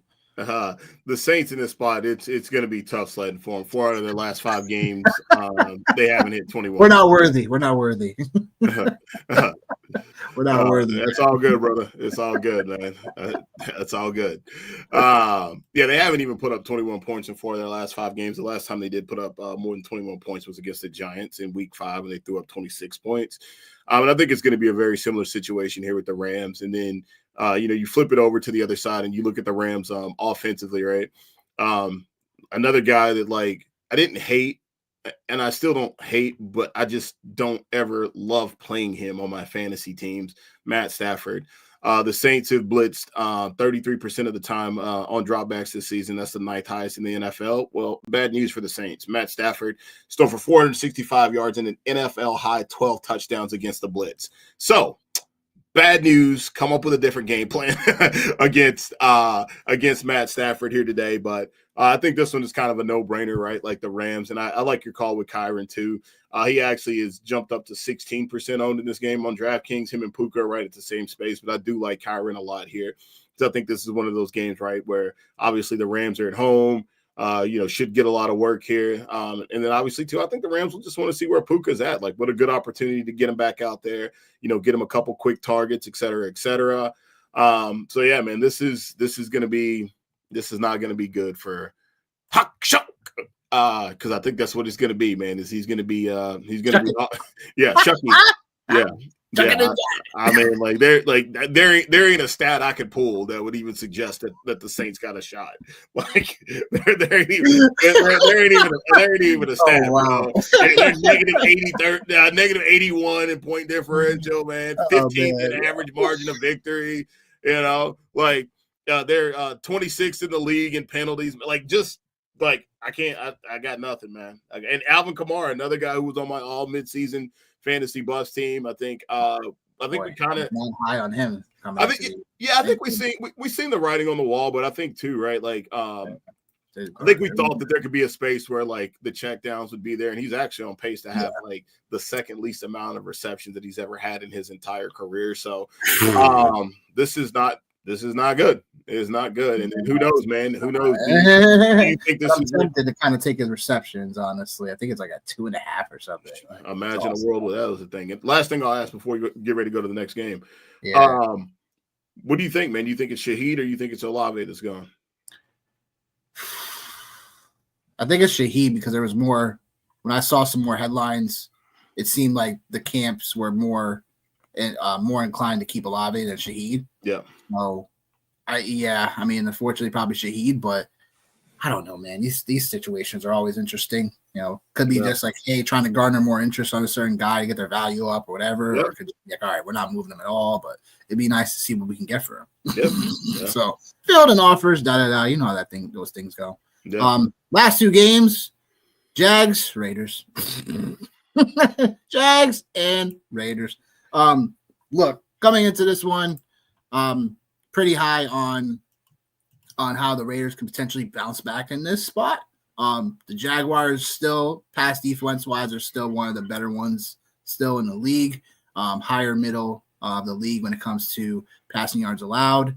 With the Jags, they overall come into this game as a 3-point favorite going into Las Vegas. And no Travis Hunter. There's that. Brian Thomas has a shoulder injury that I just don't know. Watching the tape and then watching him over the last couple of weeks, like it just hadn't really. It's not really. I'm not sure if it's all the way there mentally and stuff. Like I know he came out and balled out before the bye, as well, but it was something where I'm not sure if that was more of him or more of like Travis Hunter being able to open more things up for him, stuff like that. So unfortunately, now we may not, know what really is what. But in terms of how we see this game in general, expect the Jags to come out and win this one. They just, Trevor Lawrence and these guys, gonna have to put it all together for these guys to get a dub here. The guy for season-long purposes, like we're talking about, obviously the Travis Hunter injury, like Parker Washington, Denami Brown, if they're somehow still out there on your waivers, go pick up one of them. Parker Washington in this matchup, I like. Parker Washington for the Raiders. Raiders give it the second most fantasy points per game to opposing slot receivers. And Parker Washington has had 2 games already where he's had double-digit targets, including the last game before the bye. So yeah, I would say give me the Jags here in this spot. And also Denami Brown is still be a guy that can, let loose a little bit deep throw-wise. Brock Bowers back in this matchup, right? 5K on DK. I think that's a spot where I'm not sure what his ownership is, Johnny, but I think that's somewhere like I do think that with the Raiders potentially, in a spot where their game script wise going to be throwing the football like a ton, while he's healthy, that is a bargain price tag for Brock Bowers in the late window. So there's that. I mean, Genty 6,700 is also a spot where it's not the best spot, but it's something that's very contrarian, especially come out the bye. So I have to watch out what the usage is like. So I'm hopeful that he could get to a spot where he can consistently be one of the better running backs moving forward after this week. So there's that. But yeah, give me the Jags. Give me the slight over because I do think that the Raiders can have a chance to have a backdoor situation comes to points. But I do think the line is a little bit low for the Jags, I would say, even though they're going on the road. What are you saying to this game, Johnny, before we get to the plethora? I like the Jags in this spot, obviously. I know, right? I know. I like the Jags in this spot, man. Yeah, I haven't had a chance to be old the last 2 weekends, and I can't wait to be old over the next 2 weeks. Can't wait. Yeah. No, I like the Jags in the spot, man. I think it's kind of hard. I think it's kind of hard not to like them. Yeah. The one thing, like, you called out a lot about like the Jags receivers. One of the things like I'll call out is just Trevor Lawrence. And his struggles against zone and Vegas plays. I think they play like the 5th most zone. So it's not like a great match. It's cover 3. Yeah, ton of fun to play. it's not the best matchup for Trevor Lawrence. Like when you look at it and just kind of think like, oh, like that would like this matchup works. Like it's actually not. I mean, he's completed 125 out of 209 passes so far on the season against zone coverage for 1,200 yards, 3 touchdowns, and 4 interceptions. So I think this is more of a Travis Etienne game. Is what I think. I think this is a nice spot for him for sure. And you mentioned Brock Bowers. Like I think the price tag is really good on him, and if he is completely healthy, then like I think like it is going to be a fun day to watch him play. But yeah, like I like the Jags in the spot. I'm playing a lot of Travis Etienne today, so obviously like I'm hoping that pops off for sure. Yeah, there's not really a lot left to say else about this game because it's not very sexy. Yeah, it's not. That's why we're going to move on to the showdown of slates today between two teams that has particularly playoff implication.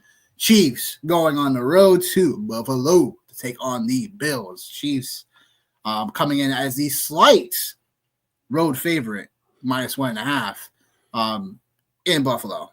Obviously, a lot of things to go over in this one. Rashee Rice is obviously someone that if you waited for him to come back from the suspension, you are very, very pleased with the outcome that he's been producing so far. The Chiefs in general just look like a totally different offense from last year already. Yeah. When you look at last year, they were like just barely getting by, it felt like at times. Sluggish, the offense looking like all of it. But obviously Rice was obviously not there. So it's funny that, now he comes back and then everybody starts getting open again. Travis Kelce starts getting things down the sideline because people forget about him. And yeah, so this matchup, right? So Pacheco's out for this one. Chiefs running backs, right? Kareem Hunt's going to have his share of getting, first touches with the football on this one. Rashard Smith is someone we have to watch out for, where I'm hoping the week is coming. You know what I'm saying? Like it'd be nice to happen now, but not really, because the Chiefs go on by next week. So it's like, oh yeah, he had a great game, and now I gotta wait 2 weeks to play him again. It's like, oh, wonderful. But yeah, the Chiefs, the overrun right now 52.5, highest on the slate. When it comes to DFS purposes, a lot to like. Sometimes in these matchups, though, like not all the pieces get there for these marquee high scoring matchups, though. So that's something like just to be a little more of a caveat than anything else. But Josh Allen always been good against the Chiefs when it comes to at least running the football as well. Like he's averaged I believe 36 rushing yards on average against the Chiefs, where he's also had plenty of outputs where he's fantasy wise killed them. I believe 30 fantasy points per game in spots like this where they're definitely close in the last several years. So there's a spot where obviously it's Allen, Mahomes, and then it's like all the other QBs potentially for less when it comes to a DFS side of things. That being said, Johnny, who you got and why? Oh, man, I hate this game right here. I hate this game right here. I hate this game. Why? Why do you hate this game, dog? I hate this game because, like, this is always one of those spots, like you mentioned it, man, where it's always like, it looks like it's so good on paper. Yeah. And then the game hits, and it's 21-17. Yep. And exactly. 21-17. And then Rashee Rice has 63 yards, and then Josh Allen has 190 yards and 1 touchdown, and Patrick Mahomes has 210 yards and 2 touchdowns, and and not even Ray Davis, Tyler Johnson scores a touchdown, Dawson Knox. Like it feels like one of those spots for me. I just think right now, I just think the Chiefs are just like you mentioned it, man. Like I just think they're rolling, bro. Like I think they're rolling. And I think this is also one of those games, obviously, where like Josh Allen he gets his team up for like these type of games. But I just think like right now, man, like the Chiefs are just like they can do a lot of different things. And like that creates a lot of problems. And that's when Andy Reid and Patrick Mahomes operate at their best. Oh, you think it's going to be all Rashee Rice? All right, well, hey, man, we'll take one over the top with Xavier Worthy. Oh, okay, cool. Like, you want to play this deep? Well, hey, man, we'll just move it 12, 15 yards down the field, man, with Travis Kelce and Juju. All right, cool. Well, now you want to play up? All right, well, cool. You want to give us a light box? All right, like, that's cool. So I just think, like, Like it's constant adjustments. It Constant literally, man, literally. And I just think like for the Bills right now, the one thing, James Cook, I feel like he's always played good against the Chiefs. So I think like that's a good call out is there. And then like obviously just to see like bro, listen, I know. I believe the last 2 to 3, I think actually the last game was obviously playoffs. Yeah. We just gotta be careful about those because I gotta double check to find out if that last game was definitely no, it wasn't playoff the last one, huh? No, it wasn't. It was. It was. Did they play in the regular season last year too?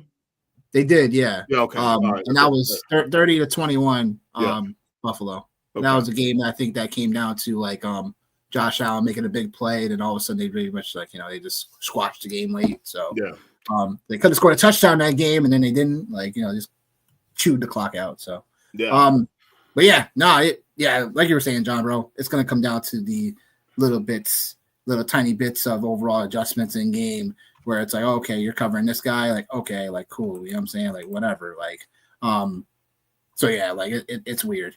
It's totally weird. Yeah.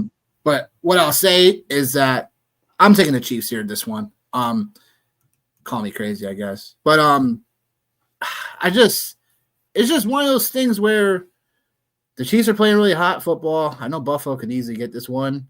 I just think that I know James Cook has played tough in these matchups. The Chiefs defense, run defense, though, is giving me some nice confidence with them to be like, all right, if you shut down James Cook, if you find a way to, slow down Josh Allen. Right. and they're at home, so I think it's just one of those things where Chiefs should find a way to get this done. If they don't, again, it's going to be one of those things where, Buffalo's the king of the regular season, but can't get done the postseason. So classic Buffalo. It's going to be one of those interesting cases. I do like the under slightly because I could be really wrong by halftime in this game. But dude, I hear you. I hear you. But I'm willing to kind of be like, this is, it's going to be one of those situations where it's like, I'm just going to take the under. That's what I feel in my gut. So that's what I'm going to take, the Chiefs and the under. Can't wait for Keon Coleman and Juju Smith-Schuster to break the slate today. Can't wait. Can't wait. Literally, though. Literally. Oh, yeah. Literally. So, what did I say? So the that's what we got. That was the last game. So we will be overall going over to Nick's Prop Shop. The Prop Shop is 59% still in the year. We came back a little nicely as well.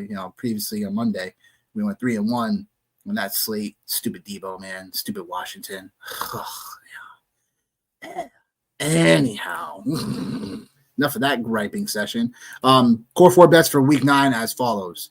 I got Geno Smith over 222 passing yards. Double check your books for where it might stand because it may have changed, may have not. But with Geno Smith, clearly it's one of those situations. Jags give up the 5th most fantasy points to opposing quarterbacks, but they give up an average of 254 yards through the pass and 2 touchdowns on average for the Jags. So give me the over 222.5 for Geno. Next, I got Brock Bowers in that same game. This is just too low of a line for Brock Bowers. If he's healthy, if he's good to go, they're coming off the bye week. Brock Bowers should be ready to roll. Jaguars, again, they play a ton of cover 4, so there's some underneath things that should happen for Brock Bowers for him to hit this line. They gotta give the ball to him consistently, so I definitely expect the 55.5 is just a bit too low. Rashee Rice, over 6.5 receptions. This is an easy one. He consistently is involved in the offense since he's been back. And when it comes to Rashee Rice, he's someone that, he's stellar against man and zone. Buffalo plays zone on 72% of the snaps this season. So give me Rashee Rice in a spot where, he should get a ton of targets, a lot of volume. They're going to use him in motions, obviously. And even packages where they play tight, like Rashee Rice can still have one-on-ones on the outside to hit this, 6.5 catches over. Kamani Vidal, over 100 total yards from scrimmage, so rush and receiving. Love this line because I do think that, Vidal, we talked about him earlier as being just game script proof. And in a matchup where they should be leading, Vidal should just be getting all the work, all the volume. So I like Vidal for over the 100 total yards. Justin Herbert in the same vein, in a spot where I do think Herbert can get this spot either way. The Chargers keep on passing the football. So in neutral, pass game scripts, they are still a top 5 offense in passing when it comes to neutral game script via the air. So give me Justin Herbert over 244 passing yards. Jalen Warren, 80 plus total yards or more. Like we talked about earlier, Jalen Warren is one of the most efficient backs in the NFL. It shows up for a game spot for where if the Steelers are going to be, playing from behind, one of the things that Rodgers is going to like to do is get dump offs to Jalen Warren for some big yards after the catch. And then obviously with Metcalf down the field. So give me Jalen Warren for the total yardage, because even in a game that's, supposed to be 50 and a half over under, do like Jalen Warren to hit this total yards over. Jared Goff, 239 passing yards or over or more. So I said it earlier. Lions have been averaging 30 points per game in the last 5 matchups with the Vikings. And Jared Goff has hit this every time. So yeah, give me that. The plus money is 250 as well on DraftKings. So if you like that, do that as well. Amon-Ra St. Brown, that same vein, over 78.5 receiving yards.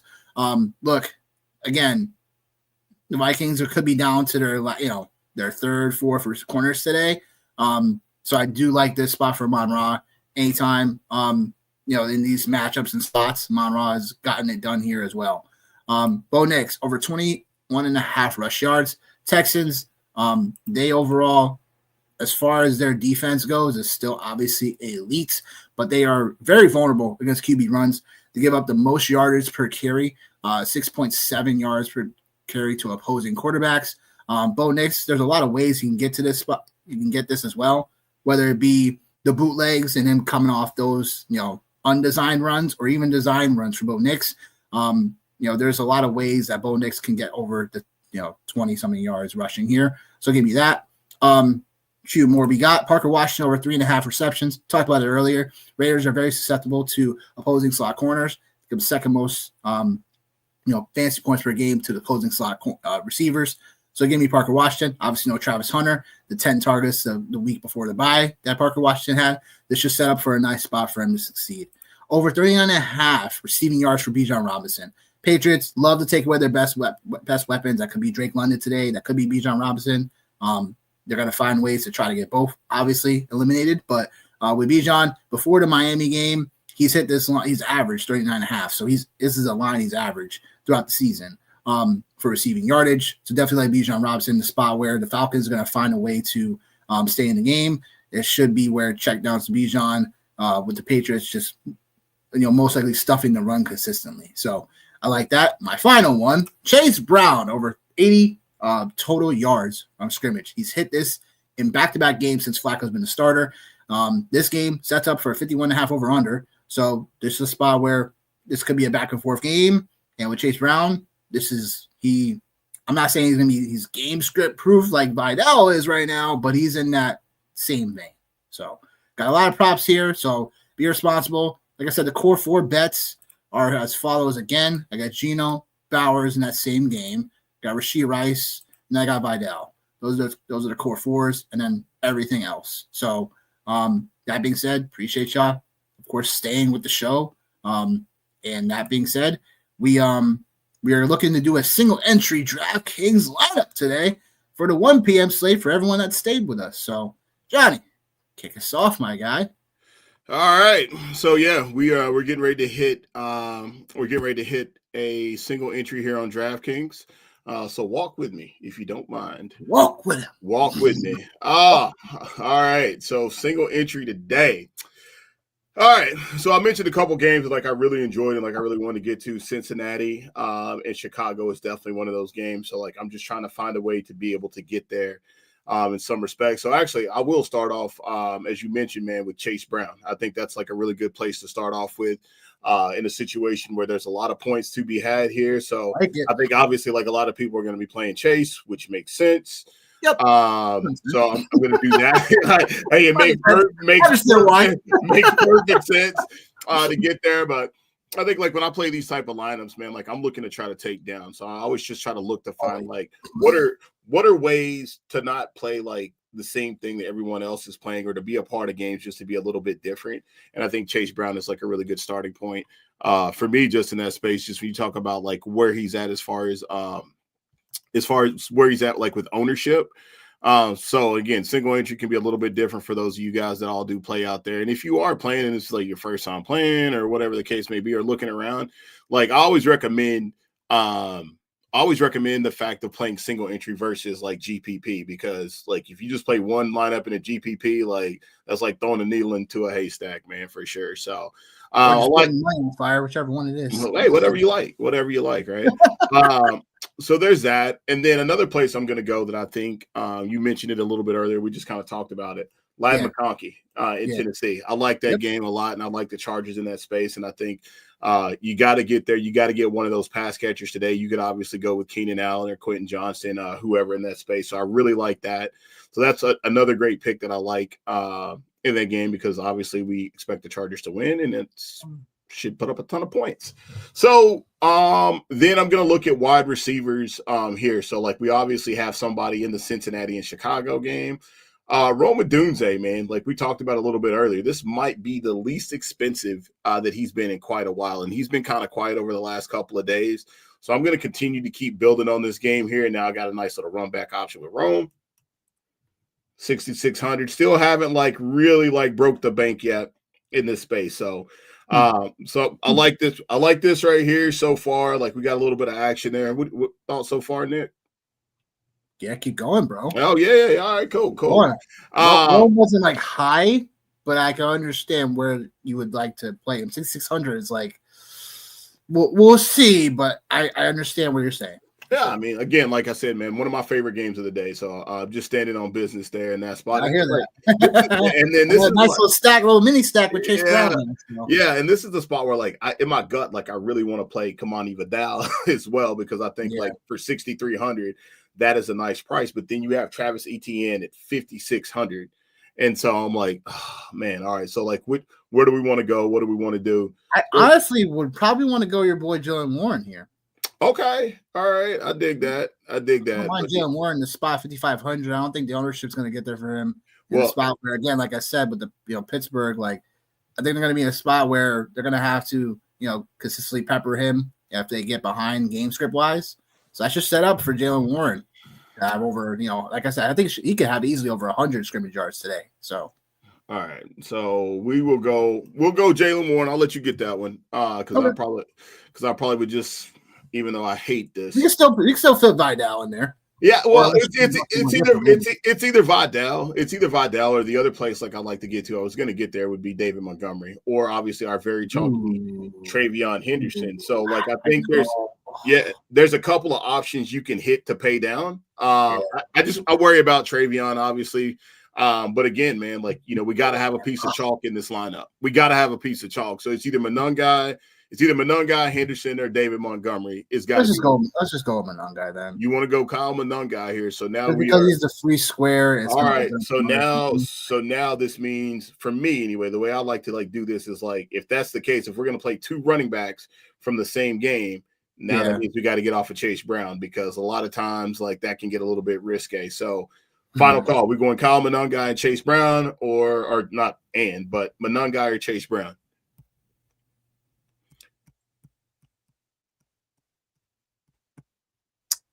Let's keep Chase Brown.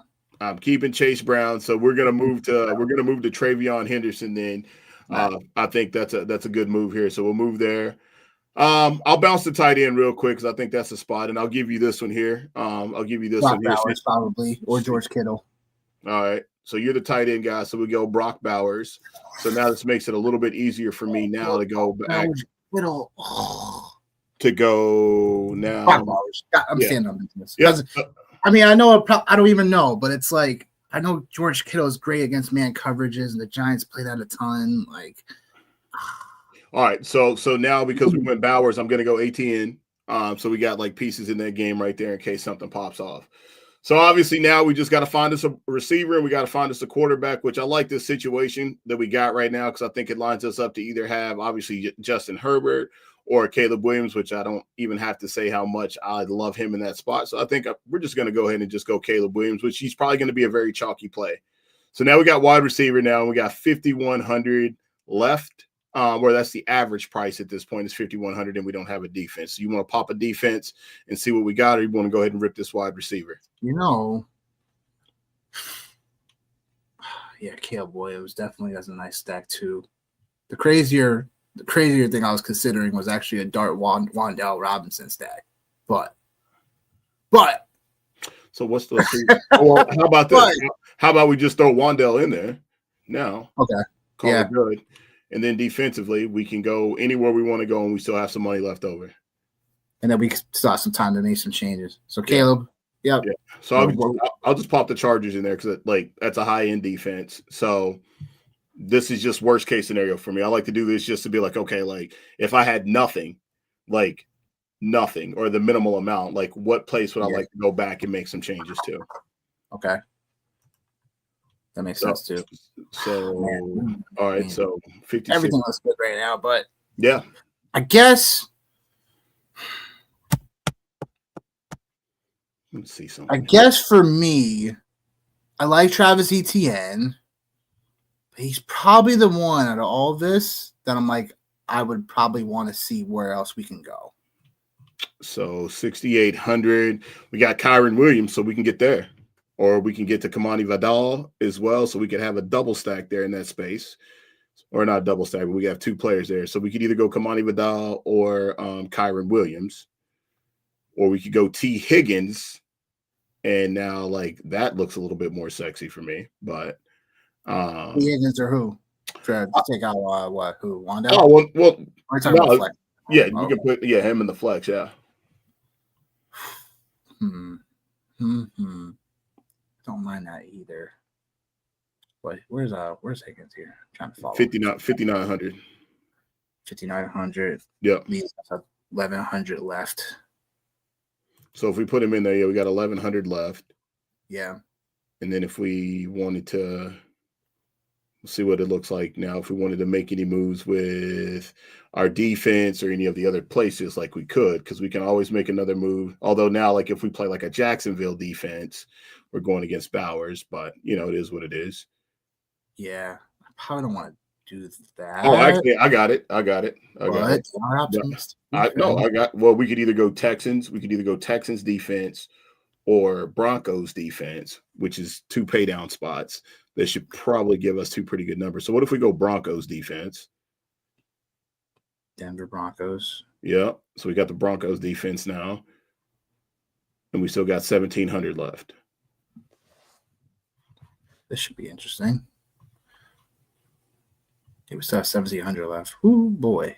This is the problem with this dang freaking slate. Yeah, I know. Got a lot of money left. I'm not sure you don't always have to use all of it, but no, we don't have to. No, we don't have to. But I just think getting to the Cincinnati Chicago game was the priority for me. And then anything in the Tennessee game, I like that as far as the Chargers side of things go. Let's see what happens if we move off of Travion. Let's see what we got. If we move off of Travion, then we can get Vidal. So we can get Vidal. And so now we got Vidal McConkey. All right. And now we only got $300 left. And now we have, I don't know how you feel. I know how I feel about Vidal today. And I think you have a pretty good feeling about Chase Brown. So now we have two pieces in. Yeah. So we have, two pieces there. So 4 players in that Cincinnati Chicago game. We did like the San Francisco Giants game, as a possibility to shoot out. Yeah. Or even we can try the Jackson Dart and Wandell and see what else that brings us to. And if not, then I think we got a pretty good stopping point. So let's see what that looks like. Let's see if we go Jackson Dart versus Caleb Williams, which it seems like a lot of times, on DraftKings, the more that you pay down at quarterback, a lot of times it seems like there's some benefits to that. So now we got that. So now we got 800. And now where would we move? There's not really a lot to move because we're locked into that Cincinnati Chicago game. Unless we go off a tiny. Trusting Caleb, man. Oh, well, for me today, I think there's. Well, actually, what about this? I got another one. Hold on. What if we try this? What if we try Jordan Love? Ooh, Tucker Craft. Interesting. And then we're over $800 now. Yeah, we're over $800. Yeah, we're over. That's all right. I think we got something here. We're there. So we could either move off a Lad or Vidal. And if we move off Vidal, then we're going chalk. But if we move off a Lad, then we can move down to maybe like a Keenan Allen and see what that looks like. Nope, he's still a little bit too pricey. Or we can go with QJ. Boy, yo. Oof. Yeah. You know, I guess. All right. Question. What's up? Worthy or Higgins? Probably. I like Worthy today, low key. But I do like Higgins. So what, can we get to Worthy? Yeah, Worthy's cheaper. $200 cheaper. I know. Okay. All right. I know. All right. Let's do it. I know, but only because we were talking about this the last time we talked about the Chiefs, and we liked them back then, and I think he definitely goes on their own today. Yeah. And I think that's just an underpriced situation. All right. So now our flex spot, we don't have there's not a lot of. Do you still want to go Bowers or Kraft? Or we got Jordan Love in there. Yeah, if we did this, let's go back to Bowers, and then I'll stop messing around with stuff, and we'll lock this up because I got to get ready to jet. But all right, yeah, all right. So let's have what 12-3, 12-3. Yeah, so I'll go back to like this was our it wasn't Worthy we had in there. Who else did we have?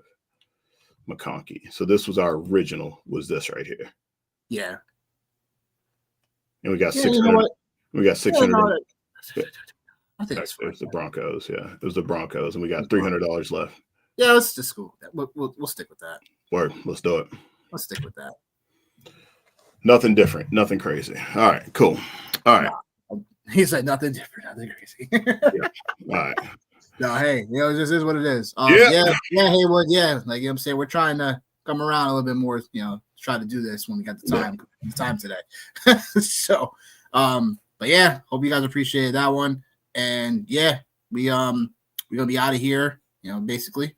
The bets have been placed for the most part, and then DFS has been placed. Yep. No final thoughts because we'll be back later today. So that 7:15, 7:30-ish spot. We talking about the Sunday Night Football match between the Seahawks and the Commanders. But we out of here. We'll see you guys tonight. Good luck in everybody's lineups. Peace.